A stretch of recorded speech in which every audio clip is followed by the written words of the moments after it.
काय रे, धंदा जोरात चालू आहे, चांगलेच पैसे छापितो रे, आणि आम्हाला नाही नाही म्हणतो.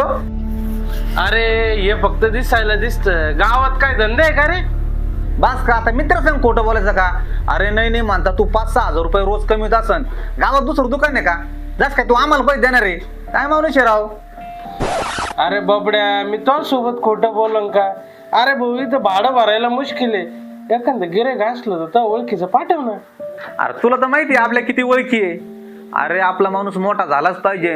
आता जो गिऱ्हाईक भेटन कोणी विचारलं का पहिलं तुझा नंबर आणि तुझ्या दुकानात पाठवणार. मोठा झाला पाहिजे ना माझा माणूस. अहो ते स्लायडिंगचं दुकान कुठे होतं, विंडो? अहो तुम्हाला विंडो स्लायडिंगचं काम करायचं आहे का? मी त्या गावात कोणाचं चांगलं दुकान नाही. तुम्हाला जर काम करायचं असेल तर तालुक्याच्या ठिकाणी जा, तुमचं काम चांगल्या पद्धतीत होईल आणि स्वस्त पण होईल. अहो तो मुलगा खूप चांगल्या पद्धतीचं काम करतो असं मला कळलं गावामधून. अहो त्याला काहीच काम जमत नाही, ते पेत पडायचा दिवसभर इकडं तिकडं, त्याच्या नादी नका लावू, दुसरीकडे जा कुठं पण.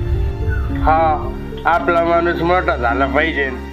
इथं मी 10,000 रुपये रोज कमीतो, त्याला कुठं सांगू? म्हणजे आपल्या शेजारी दुकान टाकायला. आला मोठा धंदा करणारा, याला खरंच आपण मोठं होऊ देऊ का?